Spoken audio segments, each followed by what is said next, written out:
యేసు ప్రభు రక్షణ మార్గం ఇరుకు, నాశన మార్గం వెడల్పు అనే మాట చెప్పారండి 7వ అధ్యాయంలో. మత్తయి సువార్త 7వ అధ్యాయంలో 13, 14 వచనాల్లో ఇరుకు ద్వారమున ప్రవేశించుడి. మత్తయి సువార్త 7వ అధ్యాయం 13, 14 వచనాలు. ఇరుకు ద్వారమున ప్రవేశించుడి, నాశనమును పోవు ద్వారము వెడల్పును, ఆ దారి విశాలమునై ఉన్నది, దాని ద్వారా ప్రవేశించేవారు అనేకులు.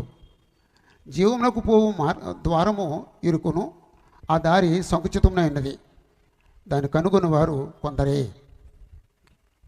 ఇంటికి వెళ్ళిన తర్వాత ఒకసారి మళ్ళీ ఆ వచనం చదువుకొని ధ్యానించండి. ఓకే, అంటే దీన్ని బేస్ చేసుకొని ఈ సువార్త కూటంలో రక్షణ మార్గము అనే మాట వ్రాసానండి. అయితే కంప్లీట్గా చేయాలంటే రక్షణ మార్గం ఇరుకు అనాలన్నమాట.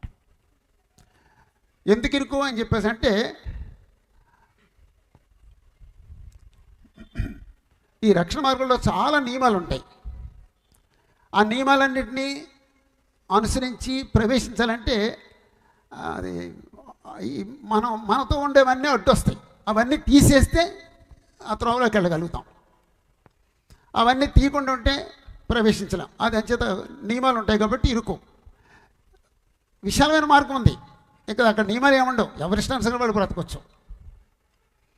ఈరోజు క్రీస్తులో కూడా నియమాలు లేకుండా బ్రతకాలని చాలామంది ప్రయత్నం చేస్తున్నారండి. అది తప్పు. క్రీస్తులోకి వస్తే మాత్రం ఖచ్చితంగా నియమాలు పాటించి బ్రతకాలి. అదే క్రమశిక్షణ. అందుకే యేసు ప్రభు ఆ ఇరుకు మార్గంలో ప్రవేశించే వాళ్ళు బహు తక్కువ మంది అని చెప్పేసి అన్నారండి. విశాల మార్గంలో ప్రవేశించే వాళ్ళు చాలామంది, అనేకులు. ఇప్పుడు మీరే ఆలోచించండి, యేసు ప్రభు నమ్ముకుని యేసు ప్రభులా జీవించే వాళ్ళు ఎక్కువ ఉన్నారా, యేసు ప్రభు నమ్ముకుని విచ్చలవిడిగా బ్రతుకుతున్న వాళ్ళు ఎక్కువ ఉన్నారండి లోకంలో? అంతే, వాళ్ళు అందరూ విశాల మార్గంలో ఉన్నారండి. యేసు ప్రభు పేరు చెప్పుకుంటూ విశాల మార్గంలో బ్రతుకుతున్నారు. ఇరుకు మార్గంలోకి వాళ్ళు ఇంకా రాలేదు. అందుకు ఈ హెడ్డింగ్ పెట్టాం. ఓకే, మొదటి రోజున నమ్మి బాప్తిజం పొందినవాడు రక్షించబడతాడు అని చెప్పారనమాట అండి. అంటే బాప్తిజం గురించి చెప్పలేదు, నమ్మి బాప్తిజం పొందితే ఒక వ్యక్తి రక్షించబడతారు అనే సంగతి చెప్పారు. రెండవ రోజున మారు మనసు పొంది బాప్తిజం పొందితే ఒక వ్యక్తి రక్షించబడతారు అని చెప్పారండి. బాప్తిజం గురించి చెప్పలేదు, కానీ మారు మనసు గురించి చెప్పారు. ఈ విశ్వాసం మారు మనసు ఉంటే సరిపోదు, బాప్తిజం పొందితేనే కంప్లీట్ అవుద్ది. అంచేత ఈరోజు నేను బాప్తిజం గురించి చెప్తానండి. మనకందరికీ తెలిసిన పదం, దాని అర్థం తెలియని పదం ఒకే ఒక పదం ఉందండి. ఏంటండి అది? అంతేనండి. అందరికీ పదం తెలుసు, కానీ ఎవరికి దాని అర్థం తెలీదు. 100కి 99 మందికి దాని అర్థం తెలియదండి. ఎంత అభివృద్ధి చెందినా సరే, ప్రతి ఇంట్లో పెద్ద పెద్ద డిక్షనరీలు ఉన్నా సరే, ఆ పదం అర్థం ఎవరికి తెలియదండి. బాప్తిస్మము అనే మాటకు అర్థం ఏంటండి? ఎవరు చెప్తానండి? ఎవరైనా గట్టిగా చెప్పండి, నాకు వినబడ్డాడు చెప్పండి. అమ్మా ఉంచుటా, ఎక్కడ చూసావు నువ్వు? ఎక్కడ చూసారు మీరు? అంటే రాజశేఖర్ గారు చెప్పారు కాబట్టి చెప్తున్నారు. మీరు ఎక్కడన్నా ఆ పదం అర్థం చూసారా? వీళ్ళల్లో ఎవరింట్లో పెద్ద డిక్షనరీ ఉన్నాయి? శంకరనారాయణ డిక్షనరీ కాదు, పెద్ద డిక్షనరీలు ఎవరింట్లో ఉన్నాయి? చేతులు చూపించండి. మా ఇంట్లో పెద్ద డిక్షనరీ ఉందన్న వాళ్ళు చేతి చూపించండి. ఏంటి, ఎవరు చేతి లేదు? ఎవరెత్తారమ్మా? ఓకే, మీరు ఇంట్లో ఉందమ్మా? ఓకే, మీ ఇంట్లో ఉంది కదండి, మరి చేతి లేదండి? మీ ఇంట్లో ఉంది కదా చేతి, మీ డాడీ దగ్గర ఉంది, చేయొద్దు. మా ఇంట్లో ఉన్నాయి. నాకు గాలి మాటలు చెప్పకూడదు, నేను చూసిన మాటలు చెప్పాలని నేను గ్రీక్ బైబిల్ కూడా సంపాదించుకున్నానండి. నా దగ్గర బైబిల్ ఉంది, గ్రీక్ డిక్షనరీ ఉందండి నా దగ్గర. ఏది కావాల్సినా నేను చదువుకుంటాను, రిఫర్ చేసుకుంటాను. ఎప్పుడైనా మీరు బాప్తిజం అనే మాటకు అర్థం ఏంటి చూసారంటే డిక్షనరీలో? మరి ఎందుకంటే మీ ఇంట్లో డిక్షనరీ ఎందుకు? నాకు ఇచ్చేయండి, పట్టుకుపోతాను సాయంకాలం రాత్రికి. ఉందంటండి డిక్షనరీ ఉందంటే చూడలేదటండి. చూడండి, ఈవేళ చూడండి, డిక్షనరీలు చూసి అప్పుడు పోండి, నిద్రపోండి, లేకపోతే నిద్రపోవద్దు. ఈవేళ చూడండి. బాప్టిజమా అనే మాట ఉందండి గ్రీకు బైబిల్లో. దాని అర్థం ఏంటంటే ముంచుట, కప్పెట్టుట, పాతిపెట్టుట అని అర్థం అండి. బాప్తిజం అంటే చిలకరింపు కాదండి. చిలకరింపు అనే మాటకి ఇంకొక గ్రీకు పదం ఉంది, ర్యాంటిడ్జో అనే పదం ఉందండి. దాని అర్థం ఏంటంటే చిలకరించుట, ప్రోక్షించుట అని అర్థం అండి. కొండతో పొయ్యటం అనే మాట ఉందండి, ఖియో అనే పదం ఉందండి. దాని అర్థం ఏంటంటే కొండ తీసుకుని లేకపోతే చెంబు తీసుకుని ఇలా ఇలా దిమ్మరించడానికి వాడారండి. అన్నీ ఒకటే పదం కాదు, ఒకే పదం నుంచి 3 అర్థాలు రాలేదు. ఏ పదానికి ఆ అర్థమే ఉంది. అలాగే చెప్తారమ్మా, అది అంటారేమో ఎవరైనా, తప్పది. వట్టిది చెప్పరు. వట్టిది దేవుని సన్నిధిలో ఎవడో మోసగాడు చెప్తాడు తప్ప యథార్థవంతుడు చెప్పడం.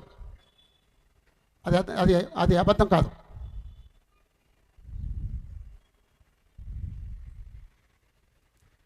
మరి నమ్మి బాప్తిజం పొందినవాడు రక్షించబడును. నమ్మి బాప్తిజం పొందినవాడు రక్షించబడును. అక్కడ తర్జుమా చేస్తే అక్కడ ఏమనాలండి? బాప్తిజం అనే చోట ఏమనాలండి అండి? నమ్మి ముంచబడినవాడు రక్షించబడును అన్నాడు. మరి ముంచబడినవాడు అని ఎందుకు అనలేదండి? ఎందుకు తెలుగు బైబిల్లో రాయలేదు? ఎందుకు ఇంగ్లీష్ బైబిల్లో రాయలేదు?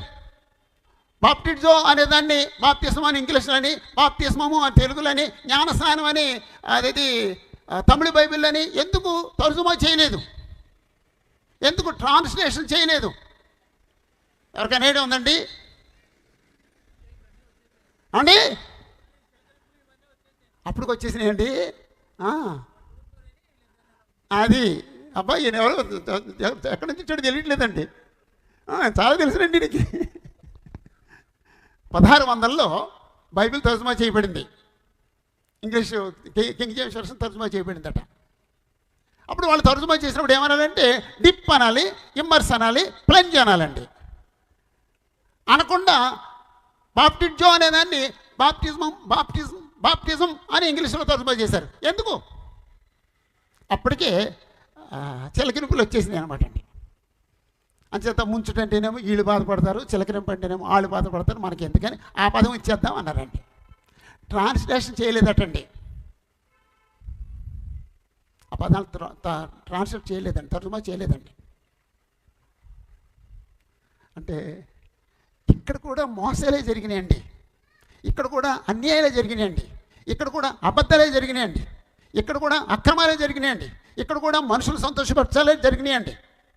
మోసం కాదండి అది. తర్జుమా చేయవలసినప్పుడు తర్జుమా చేయకుండా ఉంచేసేటు మోసం కాదండి అది. అక్కడ తర్జుమా చేయాలండి. సామాన్య ప్రజలు నమ్మి ముంచబడినోడు రక్షించబడును అని చదువుకునేటట్టుగా చేయాలండి. చేయలేదండి.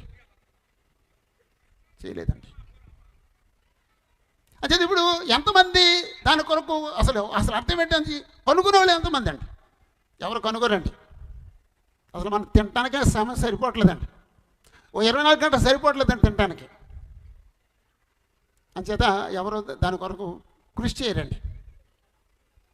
ఎవరన్నా కృషి చేస్తే దొరుకుద్దండి, దాని అర్థం దొరుకుద్ది, ఎందుకలా చెప్పారో దొరుకుద్ది. ఈ విధంగా అసలు ఆ పదం అర్థమే తెలియకుండా లోకం మోసం చేయబడింది. ఈరోజు ఎవరైనా ఆ మోసం నుంచి బయటపడడానికి ఇష్టపడితే రండి.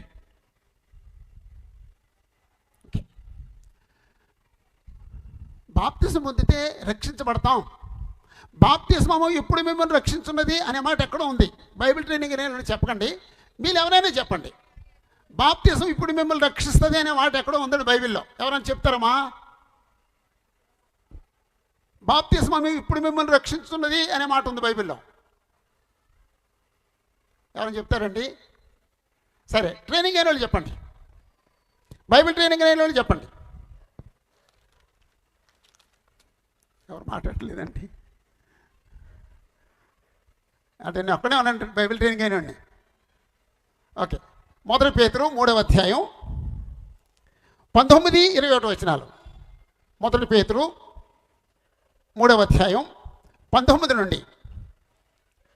ఇక్కడ ఏం తెలియజేస్తున్నాడంటే, పాత నిబంధన కాలంలో, పూర్వకాలంలో లేక పితరుల యుగంలో నోవహు వాడ సిద్ధం చేశాడు, వాడు కట్టాడు. వాళ్ళు 8 మంది రక్షించబడ్డారు. వాళ్ళు ప్రవేశించిన వాళ్ళు రక్షించబడ్డారు.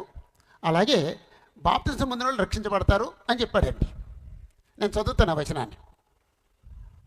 దేవుని దీర్ఘశాంతం ఇంకా కనిపెట్టుచుండినప్పుడు పూర్వము నోవహు దినముల్లో ఓడ సిద్ధపరుచుండగా అవిధేయులైన వారి ఎద్దకు, అనగా చెరలో ఉన్న ఆత్మల ఎద్దకు ఆయన, అంటే యేసు ప్రభు, ఆత్మరూపిగానే వెళ్ళి వారికి ప్రకటించాను.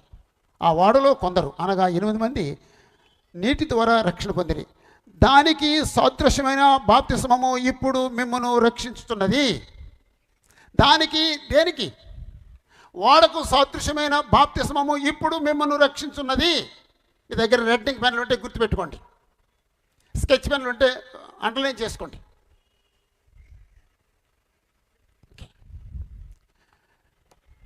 ఒకవేళ బాప్తిజం అక్కర్లేదులే అనుకుంటున్నారేమో, బాప్తిజం పొందితేనే రక్షించబడతాం. నోవహు ఇంచుమించు 100 సంవత్సరాలు దేవుడు జలప్రళయం రప్పిస్తున్నాడు, వాళ్ళు ప్రవేశించండి, వాళ్ళు ప్రవేశించకపోతే నశించిపోతారు అని చెప్పాడండి. నశించిపోలే అనుకున్నాడు. వాళ్ళు ప్రవేశించలేదని చాలామంది ఏమయ్యారండి? నశించిపోయారండి. మరి ఎవరు రక్షించబడ్డారు? ఆ ఓడలో రక్షించబడిన వారు మాత్రం రక్షించబడ్డారు. ఓడలో ప్రవేశించిన వారు మాత్రం రక్షించబడ్డారండి. అంచేత నేను విశ్వసించాను, నాకు చాలు అనుకోవద్దు. నమ్మి బాప్తిసం పొందితే రక్షించబడతాం. నేను మారు మనసు పొందాను సరిపోద్ది అనుకోవద్దండి. మారు మనసు పొంది బాప్తిసం పొందితే రక్షించబడతాం.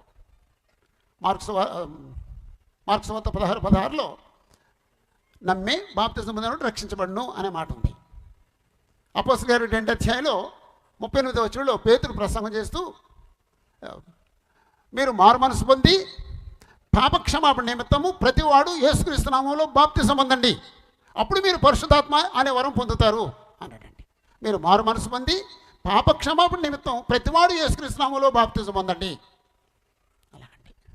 కాబట్టి విశ్వాసం, మారు మనసు లేకుండా బాప్తిసం కుదరదు. బాప్తిసం లేకుండా ఈ 2 కుదరవు. ఈ 3 కలిస్తేనే ఒక వ్యక్తి రక్షించబడతాడు. అది ఈరోజు మనం చెప్పుకోబోయే పాఠం. బాప్తిసం అనేది మనుషులు ఏర్పాటు చేసిందా, దేవుడు ఏర్పాటు చేసిందా? బాప్తిసం మనుషుల సంకల్పమా, దేవుని సంకల్పమా? దేవుని సంకల్పం అండి. మొట్టమొదటి బాప్తిసం ఇచ్చిన వ్యక్తి ఎవరండి? యోహాను. బాప్తిసం ఇచ్చి యోహాను. ఆయనకి బాప్తిస్తున్నాడు కాబట్టి ఆ పేరు వచ్చిందండి, బాప్తిసం ఇచ్చి యోహాను. బాప్తిసం అనేది అంటే ఆ పదం అంత ముందుంది, కానీ మారు మనసు నిమిత్తం బాప్తిసం ఇవ్వడం కానీ, రక్షణ నిమిత్తం బాప్తిసం ఇవ్వడం కానీ యోహాను స్టార్ట్ చేశాడు. యోహానుతో స్టార్ట్ అయింది. ఆ పదం ఎప్పుడు వాడుతుంది, భాష ఉన్నప్పుడు ఆ పదం ఉంటుంది, ఆ పదం ఉన్నప్పుడు వాడతారు. యోహాను బాప్తిస్తున్నప్పుడు ఆ కాలంలో కొంతమంది తిరస్కరించారు, బాప్తిసం పొందకుండా. కొంతమంది ఆయన చేత బాప్తిసం పొందారు. బాప్తిసం పొందిన వాళ్ళేమో దేవుడు న్యాయవంతుడు అని ఒప్పుకున్నారటండి, దేవుని సంకల్పాన్ని అంగీకరించారటండి. బాప్తిసం పొందని వారేమో దేవుని యొక్క సంకల్పాన్ని నిరాకరించారు అన్నాడండి. ఒకసారి ఆ వచనాన్ని చూద్దాం. లూకాసు వార్త 7వ అధ్యాయం 29, 30 వచనాలు. లూకాసు వార్త 7వ అధ్యాయం 29, 30 వచనాలు. ఈ వచనాలు గుర్తుపెట్టుకోండి. మీ బైబిల్లో గీతలు గీసుకుని గుర్తుపెట్టుకోండి. ఈ వచనాల్ని పేపర్ మీద లేకపోతే ఒక నోట్బుక్లోనూ రాసుకోండి. ఇంకొకసారి చదువుకుంటానికి అవకాశం ఉంటుంది.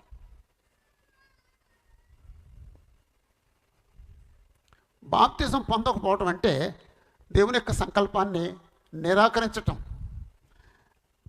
లూకాసు వార్త 7వ అధ్యాయం 29వ వచనం. ప్రజలందరూ సుంకరులను యోహాను బోధ విని అతడిచ్చిన బాప్తిజం పొందిన వారై దేవుడు న్యాయవంతుడు అని ఒప్పుకొనిరి. కానీ పరిసయ్యులను ధర్మశాస్త్రోపదేశకులను అతని చేత బాప్తిసం పొందక తమ విషయమైన దేవుని సంకల్పమును నిరాకరించిరి. బాప్తిసం ఎవరి సంకల్పం అండి? దేవుని యొక్క సంకల్పం. బాప్తిసం పొందిన వారు దేవుని యొక్క సంకల్పాన్ని నిరాకరించారు. బాప్తిసం పొందిన వారు దేవుని యొక్క సంకల్పాన్ని నెరవేర్చారు. సామాన్య ప్రజలు నెరవేర్చారు, పరిసయ్యులు శాస్త్రులు తిరస్కరించారు. అంచేత బాప్తిజం మానవులు ఏర్పాటు చేసింది కాదండి, దేవుడైన యెహోవా ఏర్పాటు చేసింది. దేవుడైన యెహోవా తన ప్రవక్తను పంపించి యేసుప్రభు శరీర కాలంలో యోహాను చేత ప్రారంభింపజేశాడు. దేవుని అందు విశ్వాసం ఉంచిన వారు బాప్తిజం పొందారు. ఆ కాలంలో విశ్వాసం ఉంచిన వారు బాప్తిజం పొందలేదు. తమ విషయమైన దేవుని సంకల్పము నిరాకరించిరి అన్నాడండి. సర్వలోకంలో వెళ్ళి బాప్తిసం ఇవ్వాలని ఎవరు ఆజ్ఞాపించారండి? యేసుప్రభు ఆజ్ఞాపించారండి. అంటే బాప్తిసం పొందడం అంటే యేసుప్రభు యొక్క ఆజ్ఞను నెరవేర్చడం. మత్తయి సువార్త 28వ అధ్యాయంలో 18-20 వచనాలు. మత్తయి సువార్త 28వ అధ్యాయం 18వ వచనం నుండి 20వ వచనం వరకు యేసుప్రభు అంటారండి, నాకు పరలోకంలోను భూమి మీద సర్వాధికారం ఇవ్వబడింది అని ఆ శిష్యులతో చెప్తూ, మీరు సర్వలోకానికి వెళ్ళి అందరికీ సువార్తను ప్రకటించండి, సమస్త జనులను నాకు శిష్యులుగా చేయండి, తండ్రి యొక్క కుమారుని యొక్క పరిశుద్ధాత్మ నామములోనికి వారికి బాప్తిసం ఇవ్వండి, నేను ఏవైతే మీకు బోధించానో వాటన్నింటినీ గైకొన వలనని వారికి ఆజ్ఞాపించండి.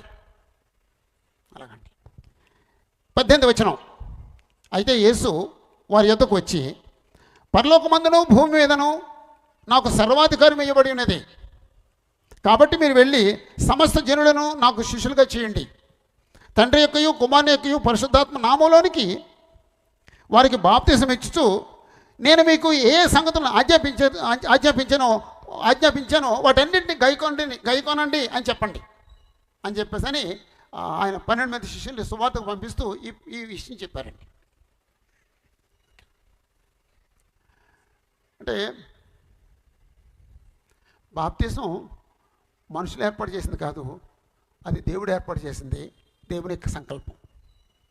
బాప్తిసం పొందమని మనుషులు ఆజ్ఞాపించట్లేదు, యేసుప్రభు ఆజ్ఞాపించారు. యేసుప్రభు ఆజ్ఞను బట్టి ఎవరైనా ఆజ్ఞాపించవచ్చు. మీరు బాప్తిసం పొందండి అని ఒకవేళ నేనంటే అది నా ఆజ్ఞ కాదు, ఎవరిదండి? అది యేసుప్రభు ఆజ్ఞ. ఒకవేళ ఎవరైనా బాప్తిసం అంటే యేసుప్రభు యొక్క ఆజ్ఞను నెరవేర్చారు. అలాగండి. బాప్తిసం పొందితే ఒక మనిషి రక్షించబడతాడు, బాప్తిసం పొందకపోతే రక్షించబడ్డాడు. ఇది ఇరుకు మార్గం ఎందుకు అవుతుందంటే, నువ్వు రక్షించబడటానికి నీకేవో ఆటంకాలు ఉంటాయి, ఆ ఆటంకాలను బట్టి నువ్వు దాంట్లో ప్రవేశించలేవు, అది నీకు ఇరుకు మార్గం అవుద్ది. అలాగండి. అది చివరిలో ఆ విషయాన్ని ఆలోచిద్దామండి. బాప్తిసం శరీర సంబంధమైన కార్యమా, ఆత్మ సంబంధమైన కార్యమా అండి? శరీర సంబంధమైన కార్యం. సరిగ్గా నాకు వినపట్లేదు. ఆత్మ సంబంధమైన కార్యం. థ్యాంక్ యూ మా. బాప్తిసం పొందడం అనేది శరీర సంబంధమైన కార్యం కాదండి. మీరు నాకు చెంబుతో నీళ్లు పోయండి, నేను సబ్బుతో చేయగొడుకుంటాను, అది శరీర సంబంధమైన కార్యం. ఈ చేతులు కడుక్కునేది, చేతులు శుభ్రం చేసుకునేది. బాప్తిసం శరీర మాలిన్యాల్ని కడిగేసుకునేది కాదండి, హృదయంలో ఉండే మాలిన్యాన్ని కడిగేసుకునేది. అందుకే మనం చదివిన మొట్టమొదటి చదివిన వచనంలో 1 పేతురు 3వ అధ్యాయంలో 19వ వచనం చదివాం, 21వ వచనం మళ్ళీ చదువుదాం, 21 చదువుతాం. దానికి సాదృశ్యమైన బాప్తిసమము ఇప్పుడు మిమ్మల్ని రక్షించున్నది, అదేదనగా శరీర మాలిన్యం తీసివేయటం కాదు, కానీ బాప్తిసం పొందడం అంటే శరీర మాలిన్యాన్ని తీసేయడం కాదు. శరీర మాలిన్యం పోవాలంటే కాలంలోకి వెళ్ళి సబ్బు పెట్టుకుని స్నానం చేయండి, ఇంట్లో బాత్రూంలో నీళ్ళు పెట్టుకుని స్నానం చేయండి, అది శరీర మాలిన్యం పోవడానికి. కానీ బాప్తిసం ఆత్మకున్న మాలిన్యం పోవటానికి. ఆ తర్వాత మాట అంటున్నాడు, యేసుక్రీస్తు పునరుత్థానం మూలముగా దేవుని విషయము నిర్మలమైన మనసాక్షినిచ్చు ప్రత్యుత్తరమే. బాప్తిజం పొందిన తర్వాత మన మనసాక్షి నిర్మలమయ్యి మనకు సాక్ష్యం ఇస్తుంది. ఇంతకుముందేమో నువ్వు పాపివి, నువ్వు పాపివి, నువ్వు పాపివి అని దోషారోపణ చేసిన మనసాక్షి బాప్తిజం పొందిన తర్వాత నువ్వు నీతిమంతుడివి, నువ్వు పరిశుద్ధుడివి, నువ్వు పరిశుద్ధుడివి, నువ్వు నీతిమంతుడివి అని చెప్పేసి అని సాక్ష్యం ఇస్తుంది. నిర్మలమైన మనసాక్షితో సాక్ష్యం వస్తుందండి. ఆ విషయాన్ని మళ్ళీ ఆఖరిని చూద్దాం. అంటే బాప్తిజం అంటే చిన్న విషయం కాదు, చిన్న విషయం కాదు. నేను ఈ లోకంలో రావడానికి నా తల్లి నన్ను కన్నారు. నా తల్లి కన్నప్పుడు నేను ఈ లోకంలోకి వచ్చాను. నేను దేవుని యొక్క రాజ్యంలోకి రావడానికి, లేదా క్రీస్తు యొక్క సంఘంలోకి రావడానికి దేవుడు నన్ను కంటున్నాడు. ఆ దేవుడు కనేది బాప్తిజం అండి. బాప్తిజం మొదలంటే దేవుడు నన్ను కంటం. తల్లి కన్నప్పుడేమో ఈ లోకంలో ప్రవేశించాం, దేవుడు కన్నప్పుడేమో దేవుని యొక్క రాజ్యంలో ప్రవేశించాం, లేక దేవుని కుటుంబంలో ప్రవేశించాం. అలాగండి. పాపం చేసినప్పుడేమో సాతాను కుటుంబంలో ప్రవేశిస్తాం.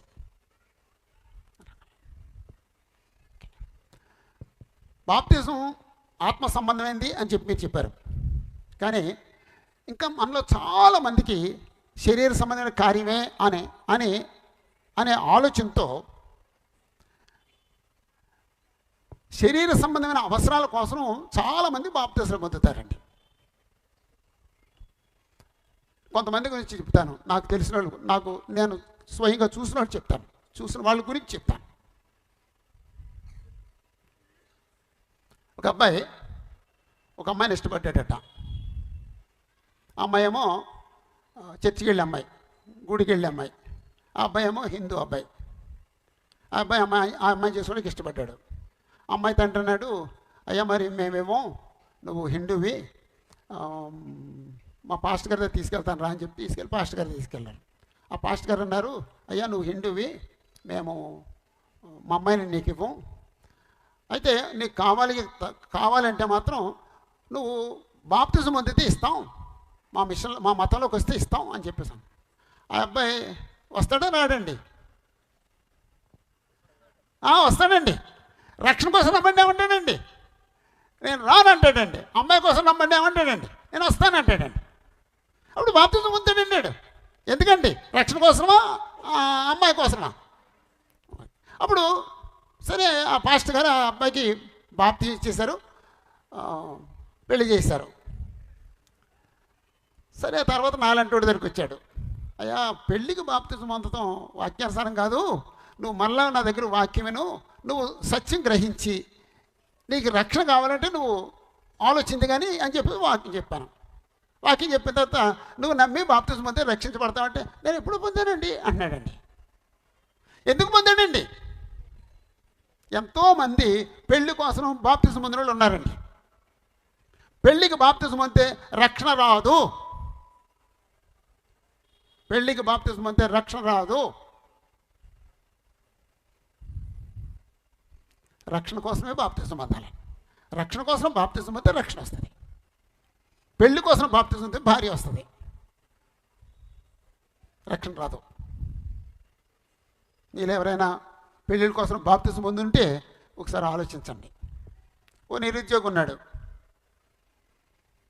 ఉద్యోగం వెతుకుతున్నాడు, ఉద్యోగం దొరకలేదు.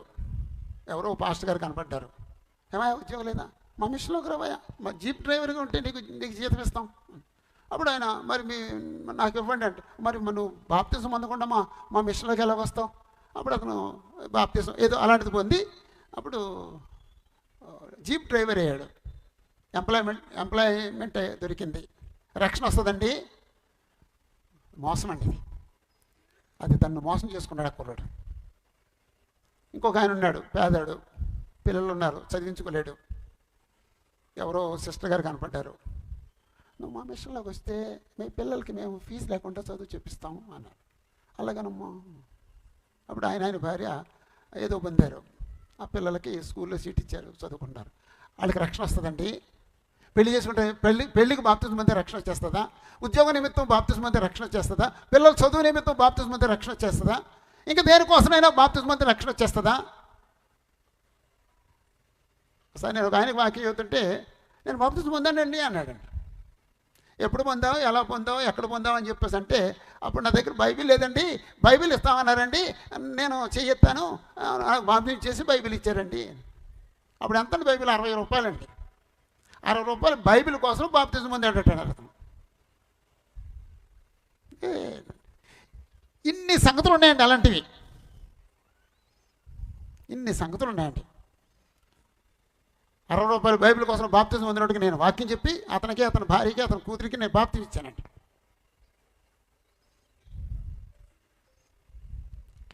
అంటే బాప్తిజం శరీర సంబంధమైన కార్యాల కోసం పొందకూడదు, ఆత్మరక్షణ కోసం మాత్రమే బాప్తిజం పొందాలి. అంకులు బాగుందండి, అసలు బాప్తిజం ఎందుకు పొందాలి చెప్పండి అనండి, అప్పుడు నేను చెప్తానండి.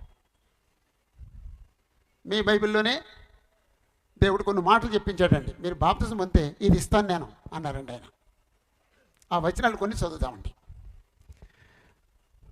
మార్కు సువార్త 16వ అధ్యాయం 16వ వచనంలో, మార్కు సువార్త 16వ అధ్యాయం 16వ వచనంలో, ఎవరైనా చెప్పేయండి చదవకుండా. అంతేనండి, నమ్మి బాప్తిజం పొందినవాడు రక్షించి. మనం చాలాసార్లు చెప్పుకున్నాం ఇంతకుముందు కూడా. మీరు బాప్తిస్మము ఎందుకు పొందవలెను అని హెడ్డింగ్ పెట్టుకోండి. మీరు నోట్స్ ఎవరైనా రాస్తుంటే 1 వేయండి, మార్కు 16 వేయండి. అప్పుడు మీరు చెప్పండి ఎందుకు బాప్తిస్మం పొందాలండి. ఆ వచనం ప్రకారంగా ఎందుకు పొందాలండి? రక్షణ కొరకు. ఏ రక్షణ? శరీర రక్షణ, ఆత్మరక్షణ. ఆత్మరక్షణ కొరకు. రక్షణ అంటే ప్రమాదం నుంచి తప్పించబడుట, అగ్ని ప్రమాదం నుంచి తప్పించబడటం రక్షణ అంటాం, నీటి ప్రమాదం నుంచి తప్పించబడితే రక్షణ అంటాం, కరెంటు ప్రమాదం నుంచి, ఎలక్ట్రిసిటీ ప్రమాదం నుంచి తప్పించబడితే రక్షణ అంటాం. ఇవి భౌతికమైనవి. ఇక్కడ రక్షణ అనే పదం ఆత్మరక్షణ గురించి మాట్లాడాడండి. ఏమైంది ఆత్మరక్షణ? ఇప్పుడు రక్షణ లేదా? ఏమైంది ఆత్మకి? ఆత్మకి ఏమైందంటే, చిన్నప్పుడు ఒక బిడ్డ పాపం లేనోడు, నిర్దోషి, నిష్కల్మషుడు, నిర్మలుడు. ఆ బిడ్డకి ఏ పాపం లేదు. ఆ బిడ్డ పెద్దోడయ్యాడు, టీనేజ్ వచ్చింది, 13 టీనేజ్ వచ్చింది. టీనేజ్ వచ్చిన తర్వాత మంచి చెడ్డలు తెలివి వస్తుంది. మంచి చెడ్డలు తెలివి వచ్చిన తర్వాత మంచి ఎన్నుకోవాల్సిన చోట చెడు ఎన్నుకుంటాడు. చెడు అని తెలిసి ఆ చెడు చేస్తే అది పాపం అవుద్ది.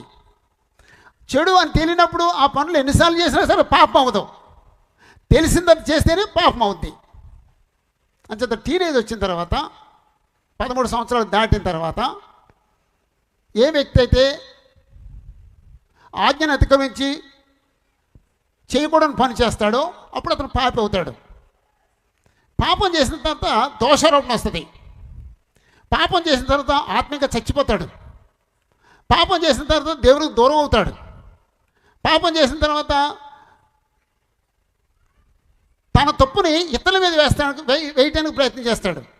ఇవన్నీ ఏదైనా తోటలో జరిగినాయి. ఆదాము జీవితంలో ఇవన్నీ జరిగినాయి. పాపం చేసిన తర్వాత భయం ఏర్పడుద్ది. పాపం చేసిన తర్వాత అవమానం ఏర్పడుద్ది. పాపం చేసిన తర్వాత అతని ప్రార్థన దేవుడు వినడు, మధ్యన పాపం అడ్డుగోడగా నిలబడుద్ది. ఇది ప్రమాదకరమైన స్థితి కాదా? పాపం చేయనంత వరకు దేవుడని యెహోవా అతనికి నాయకుడిగా ఉంటాడు, అధికారిగా ఉంటాడు, తండ్రిగా ఉంటాడు, రాజుగా ఉంటాడు. పాపం చేసిన తర్వాత అతని అధికారం ఎవరండి? పాపం చేసిన వాడికి అధికారం ఎవరండి? సాతాను పరిపాలన క్రింద ఉండటం, సాతాను కుమారుడుగా ఉండటం, సాతాను అధికారం క్రింద ఉండటం ప్రమాదకరమైన స్థితి కాదా? ఆ ప్రమాదం నుంచి తప్పించబడటానికి బాప్తిజం పొందాలన్నమాట అండి. మీరు ఒకసారి ఆలోచించండి. ఏదైనా తోట ఉండేది. ఏదైనా తోటలో ఆదాము అవ్వ అని ఇద్దరు మనుషులు ఉండేవారు.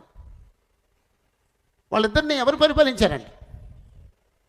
పాపం చేయకముని ముందు ఎవరు పరిపాలించారండి? దేవుడైన యెహోవా పరిపాలించాడండి. దేవుడైన యెహోవా చెప్పాడు, ఈ పండు తింటే చస్తారు, ఈ పండు అన్నీ తినండి, ఈ పండు మాత్రం తినదు, మంచి చెడ్డలు తెలివించి వృక్షఫలాన్ని తినొద్దు అని చెప్పారు. అప్పుడు ఎవడో ఒక శత్రువు వచ్చాడు, ఒక అద్భుతం చేశాడు. సర్పం మాట్లాడటం ఏంటండి? సర్పం మాట్లాడటం ఏంటండి? సాతాను సర్పం చేత మాట్లాడించాడు అనమాట అండి. అప్పుడు ఆశ్చర్యపోయిందండి ఈవిడ ఆశ్చర్యపోయింది. అప్పుడు ఆ పండు తీసుకు తిన్నది, భర్తకి ఇచ్చింది, భర్త కూడా తిన్నాడు. ఇప్పుడు ఇద్దరు దేవుని రాజ్య పౌరులా, సాతాను రాజ్య పౌరులా? అంతేనండి. ఆ పాపం చేయకమునుపు దేవుని రాజ్య పౌరులు, పాపం చేసిన తర్వాత సాతాను రాజ్య పౌరులు. పాపం చేయని చిన్నపిల్లలందరూ, ఇక్కడ చాలామంది చిన్నపిల్లలు పాటలు పాడారండి. పాపం చేయని చిన్నపిల్లలందరూ దేవుని రాజ్య పౌరులు, పాపం చేసిన పెద్ద పిల్లలందరూ సాతాను రాజ్య పౌరులు. ఆ సాతాను రాజ్యంలో ఉండటం, సాతాను కుమారులుగా కుమార్తెలుగా ఉండటం ప్రమాదం కాదా? ఆ ప్రమాదం నుంచి తప్పించబడటానికి, రక్షించబడటానికి బాప్తిసం పొందాలి. నమ్మి బాప్తిసం పొందినవాడు రక్షించబడతాడు అన్నాడండి. ఇంకా చాలామంది ఆ ప్రమాదం ఉన్నారు. అంటే మనిషికి అన్ని ప్రమాదాలు తెలుసు, ఆత్మకున్న ప్రమాదం తప్ప. నా ఆత్మ చచ్చిపోయింది అనే సంగతి మనిషికి తెలియట్లేదండి. నేను సాతాను రాజ్యంలో ఉన్నాను అనే సంగతి మనిషికి తెలియట్లేదండి. నేను సాతాను కుమారుడుగా బ్రతుకుతున్నాను అనే సంగతి మనిషికి తెలియట్లేదండి. నేను బాగానున్నాను కదా అంటున్నాడండి. ఈ ఒళ్ళు చూసుకుని నేను బాగానున్నాను కదా అంటున్నాడండి. నువ్వు శారీరకంగా బాగానున్నావు, నీ ఆత్మ చచ్చిపోయింది. నువ్వు శారీరకంగా బాగానున్నావు, నీ ఆత్మ సాతాను రాజ్యంలో ఉంది. నువ్వు ఆత్మీయంగా శారీరకంగా బాగానున్నావు, నువ్వు సాతాను కుమారుడుగా బ్రతుకుతున్నావు. ఎవరిని సాతాను కుమారుడు అంటారండి? ఎవరన్నా మాట్లాడతారా? ఎవరిని సాతాను కుమారుడు అంటారు? ఎవరు చెప్పినట్టున్నారు, నాకు వినపట్లేదు. ఎవరు చెప్పలేదా? ఎవరిని సాతాను కుమారుడు అంటారండి? ఇంకో మాట చెప్పండి ఏమండి, ఇంకో మాట చెప్పండి. అబద్ధం ఆడేవాడిని, అబద్ధం ఆడేవాడు సాతాను కుమారుడు. ఇక్కడ కూర్చున్న వాళ్ళు, అబద్ధం ఆడుతున్న వాళ్ళు చేతులు ఎత్తండి ఒకసారి.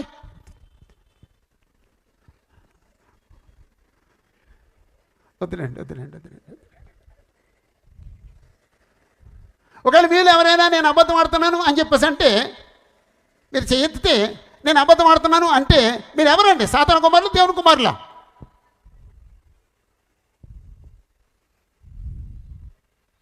యోహాను సువార్త 8:44 మాట ఉంటుందండి. అబద్ధం ఆడేవాళ్ళు సాతాను కుమారులు అని. అబద్ధం ఆడేవాళ్ళు సాతాను కుమారులు, సత్యం మాట్లాడేవాళ్ళు దేవుని కుమారులు. ఈరోజు అబద్ధం ఆడుతూ మేము దేవుని కుమారులు అని ఫోజులు పెట్టేవాళ్ళు చాలామంది ఉన్నారండి.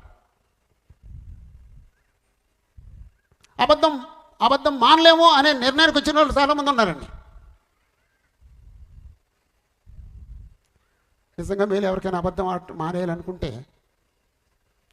ఏదో ఒక రోజున దేవుడి మీద ఒట్టేసి ప్రమాణం చేసుకోండి. నాయనా ఈ రోజు నుంచి నీ సన్నిధిలో చెప్తున్నాను, నేను ఎన్నడూ అబద్ధం ఆడను అని చెప్పండి. దేవుడి మీద ఒట్టేసి చెప్పండి. ఆ మాట మిమ్మల్ని నిలబెడతాయి. అబద్ధం ఆడకుండా బ్రతకగలం. అబద్ధమాడి బ్రతకడానికి దేవుడు మనల్ని ఈ లోకంలో సృష్టించలేదండి. అబద్ధం ఆడకుండా బ్రతకడానికి దేవుడు మనల్ని సృష్టించాడండి. కాబట్టి బాప్తిజం ఎందుకు పొందాలంటే రక్షణ కోసం, ప్రమాదకరమైన స్థితిలోంచి బయటికి రావడం కోసం. అబద్ధమాడే ప్రతివాడు సాతాను కుమారుడుగా బ్రతుకుతున్నాడు. అది ప్రమాదకరమైన స్థితి కాదా? ఆ ప్రమాదం నుంచి బయటికి రావడానికి బాప్తిజం పొందాలన్నమాట అండి. బాప్తిజం ఎందుకు పొందాలండి?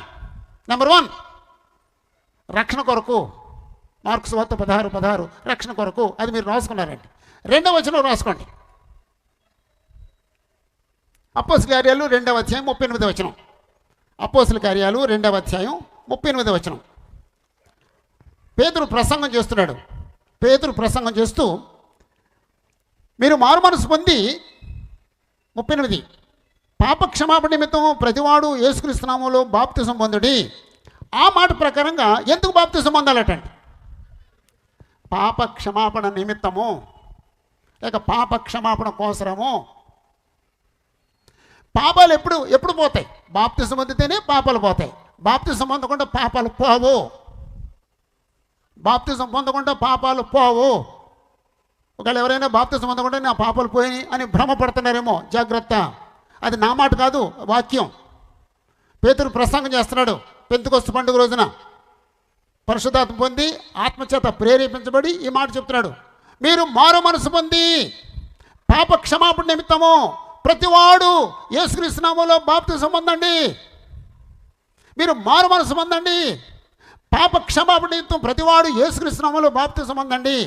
బాప్తిజం ఎందుకు పొందాలంటే పాప క్షమాపణ కోసం బాప్తిజం పొందాలండి.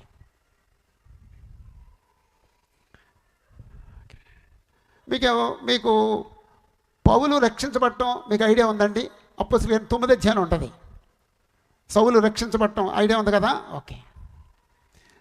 యెరూషలేములో ఉన్న క్రైస్తవులను హింసించాడు, చెరసాల్లో వేయించాడు, కొట్టేశాడు, కొంతమంది చంపించేశాడు. అయిపోయిన తర్వాత దమస్కు వెళుతున్నాడండి. దమస్కులో ఉన్న వాళ్ళు కూడా బంధించేసి చెరసాల్లో వేసేసి యెరూషలేము తీసుకురావాలని వెళుతున్నాడండి. మధ్యాహ్నం 12 గంటల టైంలో దమస్కు సమీపం అయ్యేటప్పటికి పెద్ద వెలుగు కనబడిందండి. ఎవరు కనపడ్డారండి వెలుగులో? యేసుప్రభు కనపడ్డారండి. ఆ గుర్రం మీద నుంచో గాడిద మీద నుంచో కింద పడ్డాడండి. కింద పడి ఏదో స్వరం వినపడిందండి కింద పడ్డవాడికి. సౌలా సౌలా నన్ను ఎందుకు హింసిస్తున్నావు అనే శబ్దం వినపడిందండి. కింద పడ్డవాడు ఏమన్నాడండి, నువ్వెవడు ప్రభువా అన్నాడండి. అప్పుడు యేసుప్రభు అంటున్నాడండి, నీవు హింసిస్తున్న యేసుని. ఈయన ఎవరిని హింసిస్తున్నాడటండి?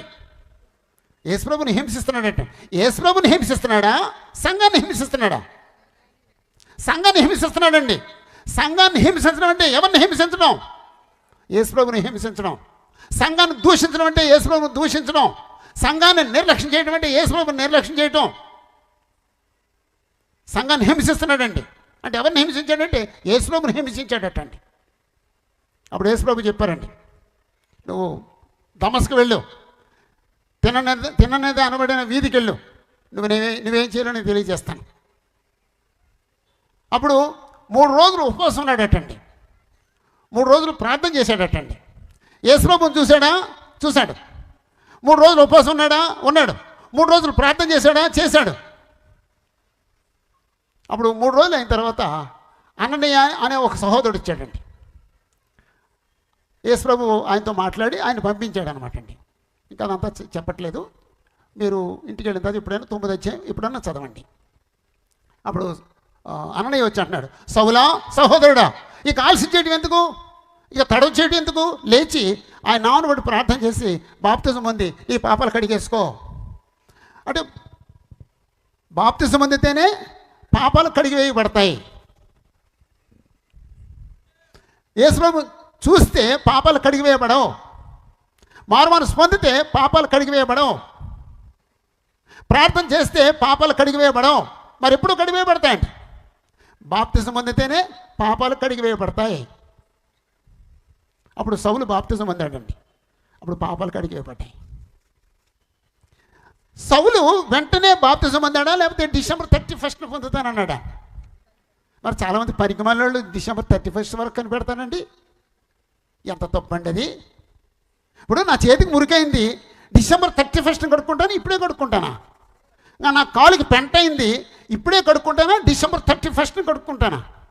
మరి చాలామంది డిసెంబర్ 31 వరకు ఎందుకు వెయిట్ చేస్తారండి? వాళ్ళకి అర్థం కాలేదండి. నీకు మురికైందని ఎప్పుడు కనపడిందో, ఎప్పుడు తెలిసిందో అప్పుడు వెంటనే కడుక్కోవాలండి. డిసెంబర్ 31 వరకు వెయిట్ చేయకూడదండి. అలా వెయిట్ చేసిన వాళ్ళు బైబిల్ చరిత్రలో ఎవరు లేరండి. మనమే అలాంటి పనులు, అర్థం లేని పనులు చేస్తున్నామండి. మనమే అలాంటి అర్థం లేని పనులు చేస్తున్నాం. అప్పొస్తలుల 2వ అధ్యాయంలో పెంతెకొస్తు పండుగ రోజున ఇంచుమించు 3,000 మంది బాప్తిజం పొందారు. వెంటనే పేతురు ప్రసంగం వెంటనే బాప్తిజం పొందారండి. 3వ అధ్యాయంలో పేతురు ప్రసంగం చేశాడు. 4వ అధ్యాయంలో పురుషుల సంఖ్య 5,000 అయిందటండి వెంటనే. 8వ అధ్యాయంలో ఫిలిప్పు సమరకి వెళ్ళి వాక్యం బోధించాడండి. వెంటనే బాప్తిజం పొందారండి. అప్పొస్తలుల 8వ అధ్యాయంలో నపుంసకుడు దేవుని యొక్క వాక్యం చెప్తున్నాడు. ఫిలిప్పు వెళ్ళి ఆయనకు వాక్యం బోధించాడు. ఆ త్రోవలో ఉండగానే వెంటనే బాప్తిజం పొందాడండి. అననీయ వచ్చి సౌలుతో మాట్లాడినప్పుడు 9వ అధ్యాయంలో వెంటనే సౌలు బాప్తిజం పొందాడండి. 10వ అపోస్తలుడు పేతురు వెళ్ళి కొర్నేలు ఇంటి వరకు వాక్యం చెప్పాడండి. కొర్నేలు ఇంటి వారు డిసెంబర్ 31 పొందారు కదండి. ఎప్పుడండి మరి? వెంటనే. అపోస్తలుల కార్యం 16 అపోస్తలుడు పౌలు ఫిలిప్పీ పట్టణంలో దేవుని యొక్క వాక్యం ప్రకటిస్తున్నప్పుడు, నదీ తీరాన్ని వాక్యం చెప్తున్నప్పుడు ఎవరండి ఆవిడ? లూదియా. వెంటనే లూదియా ఆమె ఇంటివారు వెంటనే బాప్తిజం పొందారండి. అదే 16 పౌలుని శీలను బెత్తాలతో కొట్టేసి చెరసాల్లో వేస్తే ఆ చెరసాల నాయకుడికి పౌలు వాక్యం చెప్తే ఆ రాత్రి సమయంలోనే రేపు పొద్దున్న తీసుకుందాంలే అనలేదండి. రేపు పొద్దున్న అనేది నీది కాదు, ఇప్పుడు ఈ సమయమే నీది, రేపు నీది కాదు. వెంటనే ఆ రాత్రి అందే ఆ జైలు అధికారి బాప్తిజం పొందాడు. అవన్నీ బైబిల్లో ఉన్న సంఘటనలు. మనకి విపరీతమైన బుద్ధులు వచ్చినాయండి. కొంతమంది మా పెళ్లి రోజున బాప్తిజం పొందాను అంటాడండి. వీడికి గ్యారంటీ పెళ్లి రోజు వరకు బతుకుతాడని గ్యారెంటీ ఉంది. యేసుప్రభు రాడని గ్యారెంటీ ఉంది వీడికి. నా బర్త్డే రోజున బాప్తిజం పొందాను. ఈయన ఒకడండి అన్ని బర్త్డేలు కలుపుతుంటే ట్రై చేస్తాడండి. నేను ఆయన పెళ్లి రోజు కలుపుకోవాలి, ఆ పెద్ద కొడుకు పెళ్లి రోజు అదే రావాలి, చిన్న కొడుకు పెళ్లి రోజు అదే రావాలి, ఆ మనవడి పెళ్లి రోజు కూడా అదే రావాలండి. అదండి ఆయన. ఎవడు పెళ్లి రోజు దానికి పెట్టండి ఆయన.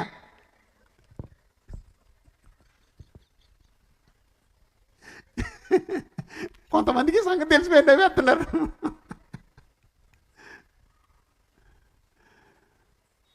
నీ పెళ్లి రోజే, నువ్వు ఆత్మీయంగా పుట్టినరోజు ఆత్మీయ పుట్టినరోజే, నువ్వు శరీరంగా పుట్టినరోజు శరీరంగా పుట్టినరోజే, నువ్వు ఆత్మీయంగా పుట్టినరోజే. డిసెంబర్ 31 వరకు ఆగొద్దు. నువ్వు ఎప్పుడు పాపివని నీ మనసాక్షిని మీద దోషారోపణ చేస్తుందో ఆ మనసాక్షి యొక్క నోరు మూయటానికి లేదా మనసాక్షిని శుద్ధి చేసుకుంటాం కోసం వెంటనే బాప్తిజం పొందాం. అది వాక్యానుసారం. అంతకు మించింది వాక్యానుసారం కాదండి. కాబట్టి యేసుప్రభువుని చూశాను, పాపాలు క్షమించబడవు. నేను మారుమనసు పొందాను, పాపాలు క్షమించబడవు. నేను ప్రార్థన చేస్తున్నాను, పాపాలు క్షమించబడవు. నేను ఉపవాసం ఉన్నాను, పాపాలు క్షమించబడవు. మరి ఎప్పుడు పాపాలు క్షమించబడతాయి? బాప్తిజం పొందినప్పుడు పాపాలు క్షమించబడతాయి. అయితే మూడో పాయింట్, ఎందుకు బాప్తిజం పొందాలి? 3 అదే వచనం అపోస్తలుల 2:38 పేతురు అంటాడు, మీరు మారుమనసు పొంది పాపక్షమాపణ నిమిత్తము ప్రతివాడు యేసుక్రీస్తు నామములో బాప్తిజం పొందండి, అప్పుడు పరిశుద్ధాత్మ అను వరం పొందుదురు అన్నాడండి. ఈ మాటను బట్టి బాప్తిజం ఎందుకు పొందాలండి? పరిశుద్ధాత్మ పొందటానికి.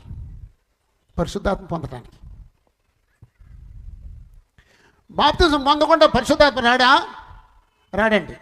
ఏంటండి బాప్తిజం పొందడానికి పరిశుద్ధాత్మ రావడానికి సంబంధం ఏంటంటే ఈ హృదయం, పాపం చేసిన వాని హృదయం కలుషితం అయిపోయింది. ఈ కలుషితమైన హృదయంలో పరిశుద్ధాత్మ వచ్చి నివసించడు. మరి పరిశుద్ధాత్మ వచ్చి ఎప్పుడు నివసిస్తాడండి? ఈ హృదయం కడగబడినప్పుడు పరిశుద్ధాత్మ వచ్చి నివసిస్తాడండి.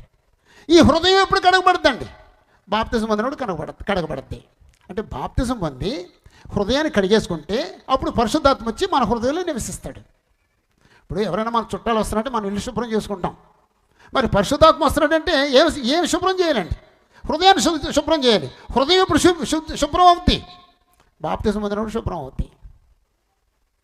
కాబట్టి మనం బాప్తిజం పొందినప్పుడు మన హృదయం శుద్ధి అయితే ఆ శుద్ధి హృదయంలోనికి పరిశుద్ధాత్మ వచ్చి నివసిస్తాడు. అలాగండి. ఓకే, నేను బాప్తిజం ఎందుకు పొందాలి? నెంబర్ 1 ఎందుకు పొందాలండి? రక్షణ కొరకు. నెంబర్ 2 ఎందుకండి? పాప క్షమాపణ కొరకు. నెంబర్ 3 ఎందుకండి? పరిశుద్ధాత్మ అను వరం పొందటానికి. నెంబర్ 4 నేను చెప్తానండి. ఇప్పుడు ఇంతకుముందు మనం చదివిన వాక్య భాగం యోహాను సువార్త 3వ అధ్యాయం 3వ వచనం నుండి. యేసుప్రభు శరీరం ఉన్న కాలంలో ఎంతోమంది యేసుప్రభు దగ్గరికి వచ్చి మాట్లాడారండి. నీకోదేమో అని ఒక ఆయన కూడా వచ్చి యేసుప్రభుతో మాట్లాడారండి. ఆయన ధర్మశాస్త్రోపదేశకుడు, పరిశీలి తెగ చెందినవాడు. ఆయన యేసుప్రభు దగ్గరికి వచ్చాడండి. యేసుప్రభు దగ్గరికి వచ్చి యేసుప్రభుని పొగుడుతున్నాడండి. చాలామందికి మనుషులు పొగిడే మనసు ఉంటుందండి. నువ్వు సామాన్యుడు కావు, దేవుడు అతను తోడై ఉంటే తప్ప నువ్వు చేసే పనులు ఎవరు చేయలేరు, దేవుడికి తోడై ఉన్నాడు అనే భావంతో నీకోదేమో యేసుప్రభుతో మాట్లాడుతున్నాడండి. మొదటి నుంచి 2 వచనాలు చూస్తే ఆ విషయం ఉంది. యేసుప్రభు అది ఏం పట్టించుకోలేదండి, ఏమి పట్టించుకోలేదండి.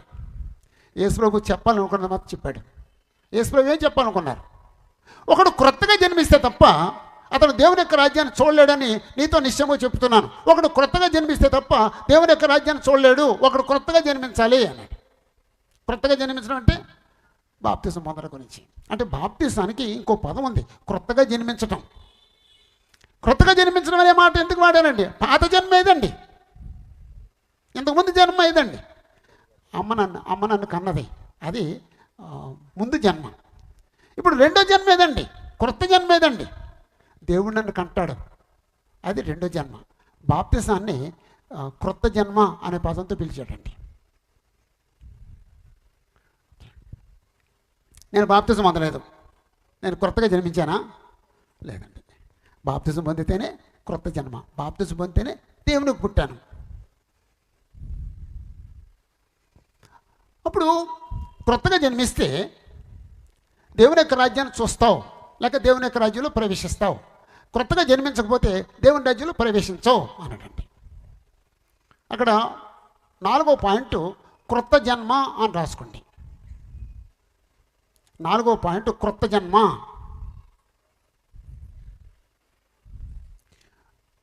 రెండు జన్మలు ఉన్నాయి, ఒకటి శరీర జన్మ, 2 ఆత్మీయ జన్మ. అమ్మ నన్ను కన్నది, అది శరీర జన్మ. దేవుడు నన్ను కన్నాడు, అది ఆత్మీయ జన్మ. బాప్తిసం పొందిన వ్యక్తి ఆత్మీయంగా జన్మించాడు, బాప్తిసం పొందిన వ్యక్తి ఆత్మీయంగా జన్మించలేదు.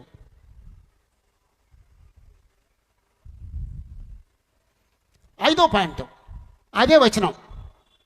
ఒకడు క్రొత్తగా జన్మిస్తానే తప్ప దేవుని యొక్క రాజ్యాన్ని చూడలేడని నీతో నిశ్చయంగా చెప్తున్నాను అని అన్నాడు.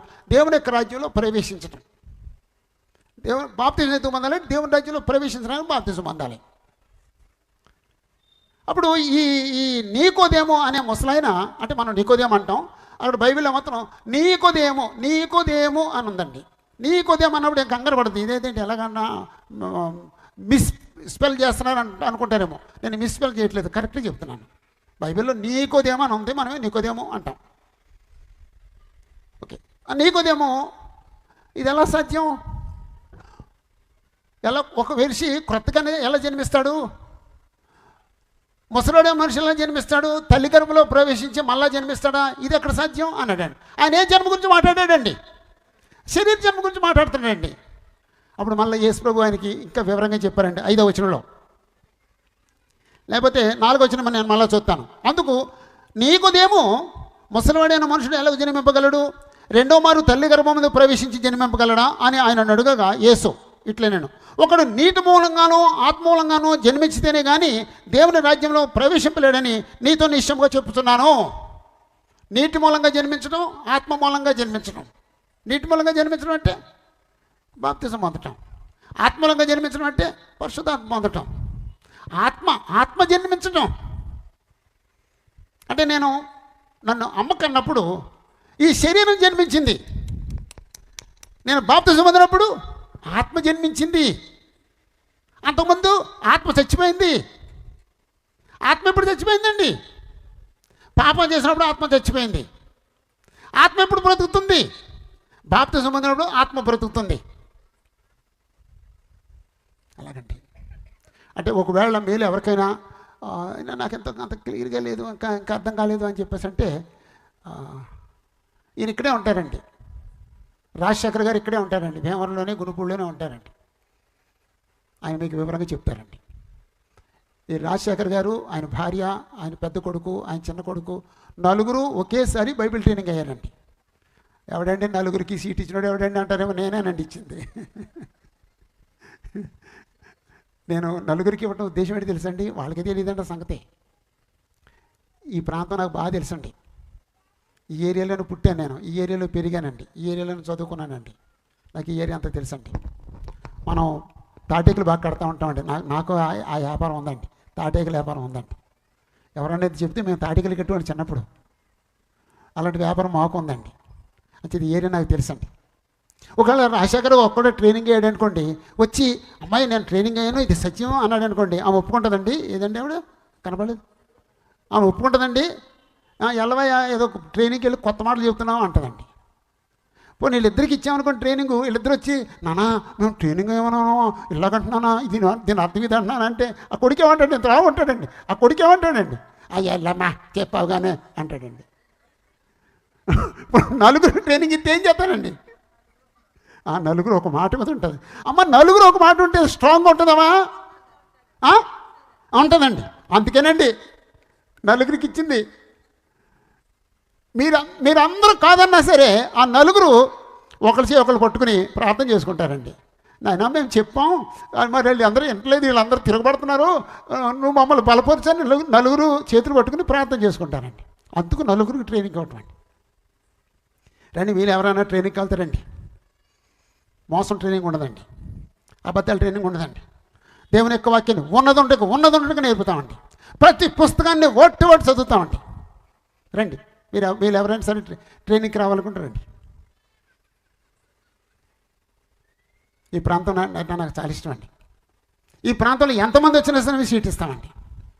ఒకేసారి ఒకే ఊరు నుంచి 10 మంది వస్తే మేము సీట్ ఇస్తామండి. అలాగండి ఎవరు వచ్చినా సరే మాకున్న కోరిక ఒకటే, సత్యం చెప్పాలి, సత్యం నేర్పించాలి, సత్యం ప్రకటింప చేయాలి. సత్యం ప్రకటించబట్టలేదండి.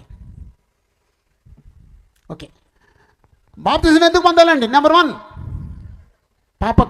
రక్షణ కొరకు. నెంబర్ 2 పాపక్షమణ కొరకు. నెంబర్ 3 పరిశుద్ధాత్మ పొందడం. నెంబర్ 4 క్రొత్తగా జన్మించడానికి. నెంబర్ 5 దేవుని యొక్క రాజ్యాన్ని చూడటానికి, దేవుని యొక్క రాజ్యంలో ప్రవేశించడానికి. అవును, ఇప్పుడు బాప్తిజం అంటే ఒక వ్యక్తి దేవుని రాజ్యంలో ప్రవేశించడన్నావు. మరి ఇంతవరకు ఏ రాజ్యంలో ఉన్నాడు? సాతాను రాజ్యంలో ఉన్నాడండి. దేవుని రాజ్యంలో లేని వ్యక్తి సాతాను రాజ్యంలో ఉన్నాడు. సాతానుకు రాజ్యం ఉంది. బాప్తిజం పొందిన ప్రతి మనిషి సాతాను యొక్క రాజ్యంలో ఉన్నాడండి. ఇప్పుడు సువార్త ప్రకటించబడుతుంది. ఎవరైతే విని విశ్వసించి మారుమనసు పొంది బాప్తిజం పొందుతారో వాళ్ళు దేవుని యొక్క రాజ్యంలో ప్రవేశిస్తారండి.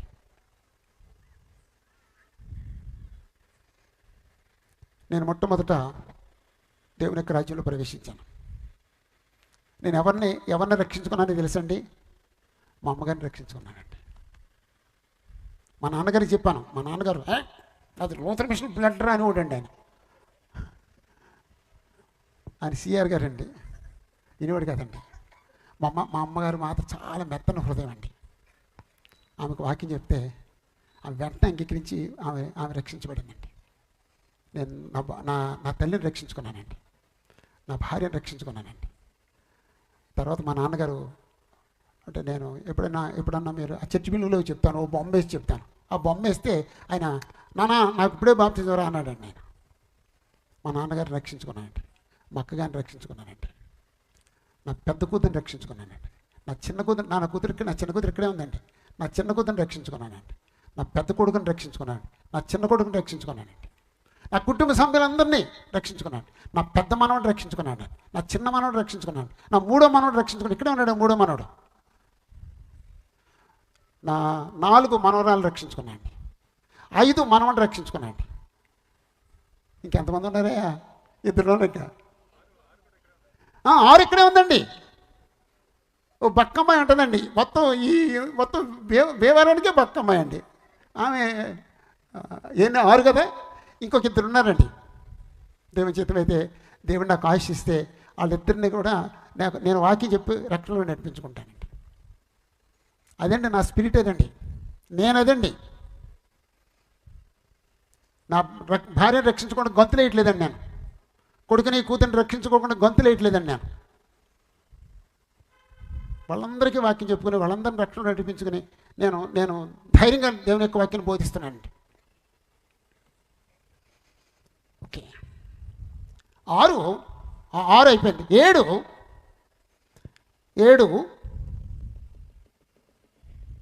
1 కొరింథీ 12వ అధ్యాయం 1 కొరింథీ 12వ అధ్యాయం 13వ వచనం.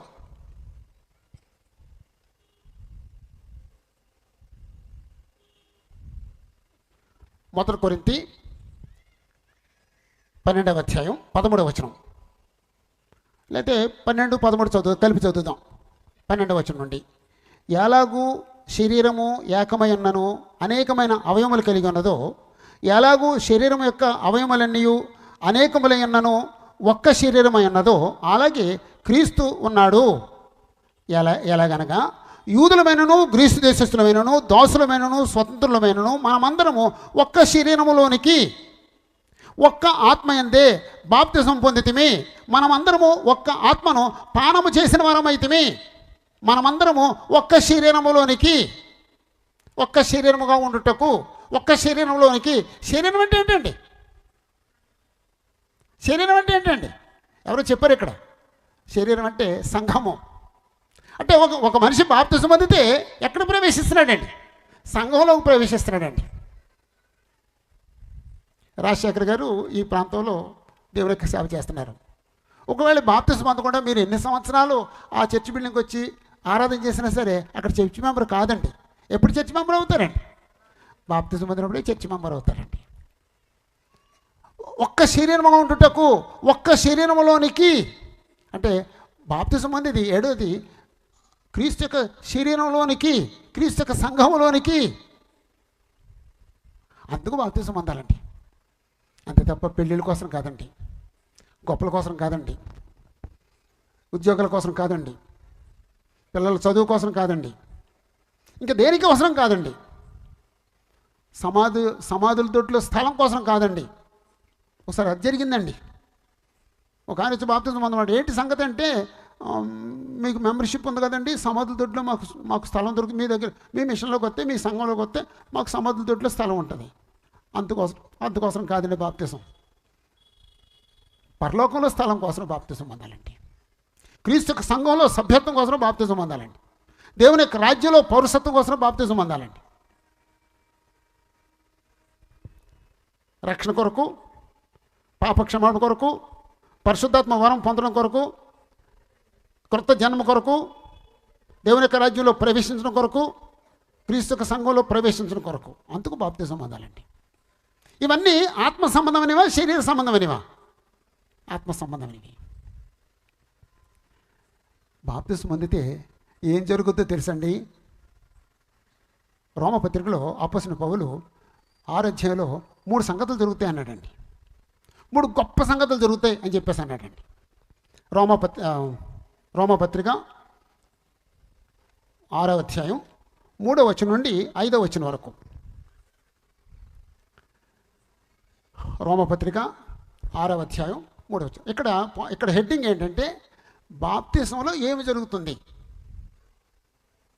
బాప్తిసంలో ఏం జరుగుతుంది.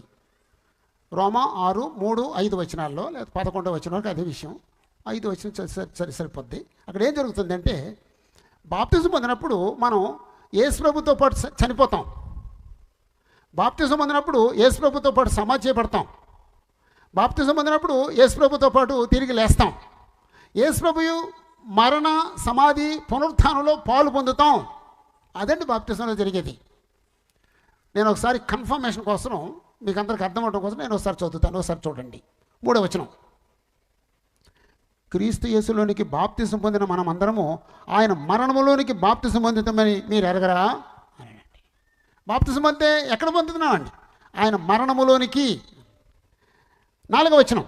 కాబట్టి తండ్రి మహిమవలన క్రీస్తు మృతుల నుండి ఎలాగో లేపబడినో అలాగే మనమును నూతన జీవం పొందిన వారమే నడుచుకున్నట్లు మనము బాప్తిసం వలన మరణములో పాలు పొందడకై ఆయనతో కూడా పాతి పెట్టబడితే బాప్తిసంలో యేసు ప్రభుతో పాటు పాతి పెట్టబడుతున్నాం.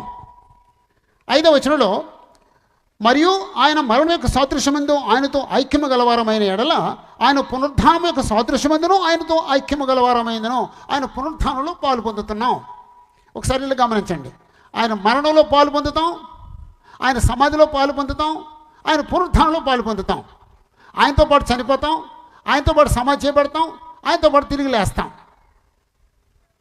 ఒకసారి ఈ మాటలు వినండి. ఆయనతో పాటు చనిపోతానా ఏంటి? ఆయనతో పాటు చనిపోవటం అంటే ఏంటి?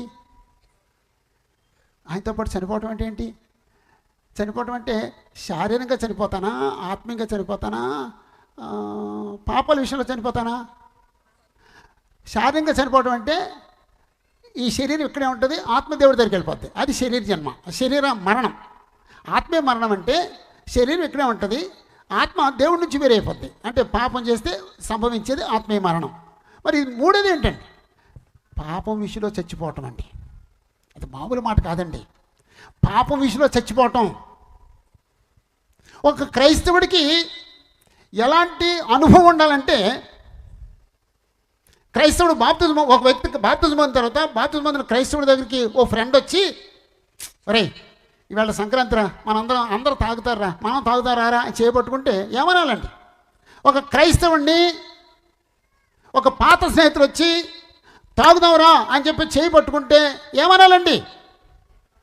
ఎవరైనా మాట్లాడండి, ఏమనాలి? గట్టిగా చెప్పండి, నేను చచ్చిపోయాను అని చెప్పాలండి. ఒక ఆయనకి నేను వాక్యం చెప్తున్నానండి, బాగా వింటున్నాడండి.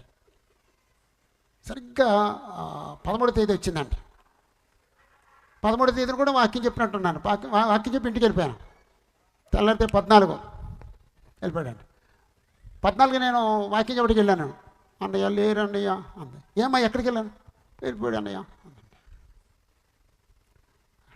అంటే కంట్రోల్ చేసుకోలేకపోయాడు అన్నమాట. స్నేహితులు వచ్చి అడిగారు, వెళ్ళిపోయాడండి. అదే బాప్తిజం పొందుంటే, నేను త్రాగుడు విషయంలో చచ్చిపోయాను, రే దొంగతనం చేద్దారా, దొంగతనం విషయంలో చచ్చిపోయాను, సిగరెట్ ఆఫర్ చేసి సిగరెట్ తాగిన సిగరెట్ విషయంలో చచ్చిపోయాను, మనం అబద్ధం ఆడదారా, అబద్ధ విషయంలో చచ్చిపోయాను. మీరు ఎంతమంది అలాంటి భావం కలిగి ఉన్నారండి క్రైస్తవులు?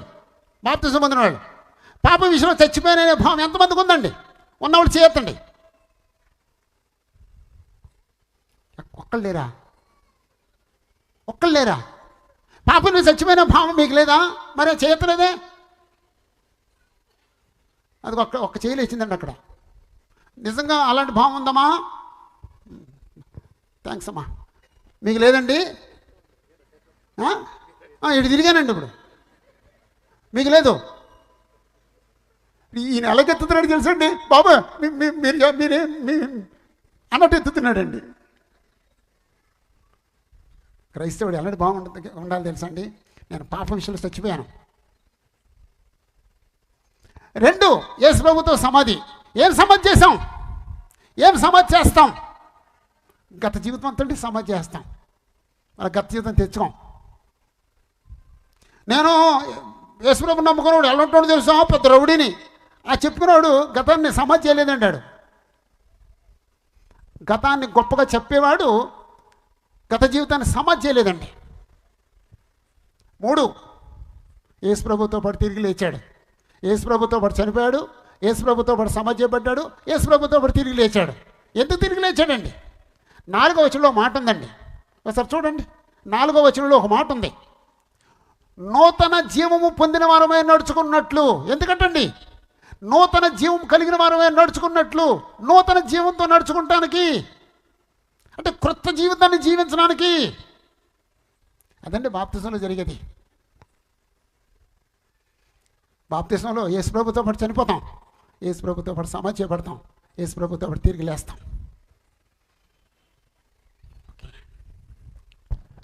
చాలా బాగుందండి. బాప్తిజం పొంది ఇన్ని ఆశీర్వాదాలు ఉంటాయా?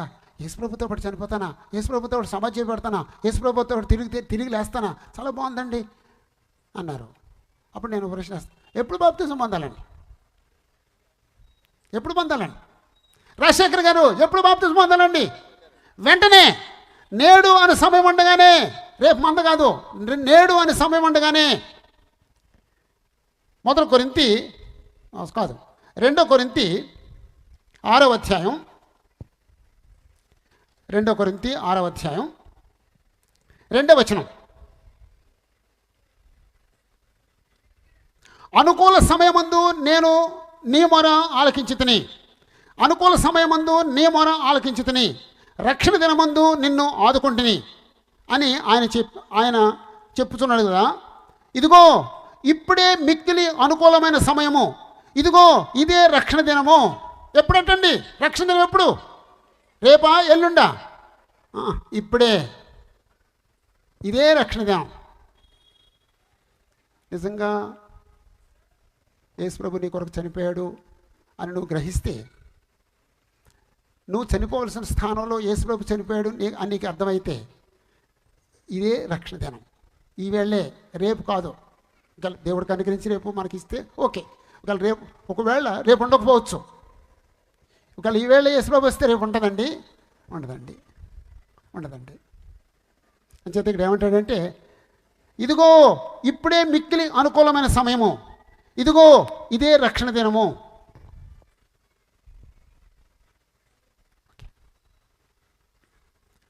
చాలాసార్లు వాక్యం ప్రకటించబడినప్పుడు కూడా కొంతమంది వెనకం చేస్తారు. ఏంటంటే కారణం, మనల్ని వెనక్కి లాగుతున్నాయి, మనల్ని వెనక్కి లాగుతాయి, మనకి ఏవి ఆటంకాలుగా ఉంటాయి. మా చిన్నతనంలో మాకు వాక్యం చెప్పి బాప్తిజం పొందమంటే మేము అనుకునేవాళ్ళం. అప్పుడు మా చిన్నతనంలో సినిమా యాక్టర్ నాగేశ్వరరావు అని ఎన్టీ రామారావు ఉండేవారండి. ఇప్పుడు వాళ్ళు లేరు, చచ్చిపోయారండి. ఆ ఎన్టీ రామారావు సినిమా వస్తుంది, ఆ సినిమా చూసిన తర్వాత బాప్తిజం పొందాం అనుకునేవాళ్ళం అండి. ఆ సినిమా వచ్చిన తర్వాత చూసేసేవాళ్ళం. చూసిన తర్వాత బాప్తిజం పొందం అంటే మళ్ళీ నాగేశ్వర సినిమా వస్తుంది అని దానికోసం ఆగివాళ్ళం అండి. మా బతుకంతా ఇలాగైపోయిందండి. కొన్నిసార్లు ఈ శరీర సంబంధమైన కార్యాల కొరకు, ఆలోచనల కొరకు కొంతమంది బాప్తిజం పొందడాన్ని పోస్ట్ పోన్ చేస్తూ ఉంటారండి. అది తప్పండి. ఆ పోస్ట్ పోన్ చేయకూడదండి. కొంతమందికి వాళ్ళ క్యాస్ట్ అడ్డొస్తుందండి. నేను పెద్ద క్యాస్ట్ వాడిని, ఆ చిన్న క్యాస్ట్ వాళ్ళ విషయంలోకి, మతంలోకి నేను ఎలాగెళ్తాను అని చెప్పేసి అని క్యాస్ట్ అడ్డొస్తుందండి. కొంతమందిని అమ్మ నాన్న అడ్డం పెడతారండి. నువ్వు బాప్తిజం పొందితే ఎలాగరా, మనకేవో కొన్ని ఫెసిలిటీస్ వస్తాయి, అవి పోతాయిరా అని చెప్పేసి అని అమ్మ నాన్న కొన్నిసార్లు పిల్లల్ని అడ్డు పెడతారండి. కొన్నిసార్లు నీ ఉద్యోగం నీకు అడ్డు వస్తుందండి. కొన్నిసార్లు నీ వ్యాపారం నీకు అడ్డు కలుగుతుందండి. కొన్నిసార్లు నీ హోదా నీకు అడ్డు వస్తుంది. ఇప్పుడు సినిమాలు ముఖ్యమా, రక్షణ ముఖ్యమా? నీ క్యాస్ట్ ముఖ్యమా, రక్షణ ముఖ్యమా? అమ్మ నాన్న ముఖ్యమా, రక్షణ ముఖ్యమా? నీ ఉద్యోగం ముఖ్యమా, రక్షణ ముఖ్యమా? నీ వ్యాపారం ముఖ్యమా, రక్షణ ముఖ్యమా? ఏది ముఖ్యం? ఇవన్నీ ఒక రోజున విడిచిపెట్టి వెళ్ళిపోవాలండి. ఇవన్నీ విడిచిపెట్టి వెళ్ళిపోతాం ఒక రోజున. ఇక్కడ మనం రక్షించబడితే ఆ రక్షణే మనతో కూడా వస్తుంది. అంచేత ఎప్పుడు రక్షణ నిర్లక్ష్యం చేయకూడదండి.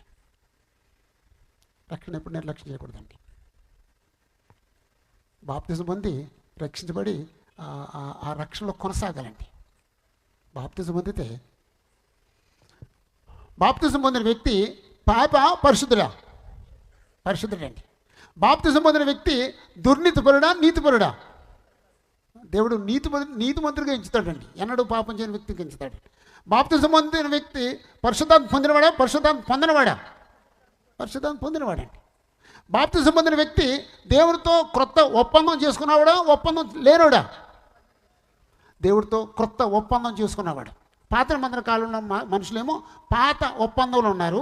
ఈ క్రొత్త నిబంధన కాలంలో ఎవరైతే బాప్తిజం పొందుతారో వాళ్ళు దేవుడితో క్రొత్త ఒప్పందం చేసుకుంటారండి. ఇన్ని ఆశీర్వాదాలు, ఇన్ని బెనిఫిట్స్ ఉన్నాయండి. బాప్తిజం పొందకపోతే నీకు దేవుడికి ఏమీ సంబంధం లేదు. బాప్తిజం పొందితేనే దేవుడికి నీకు సంబంధం. నువ్వు దేవుని కుమారుడివి.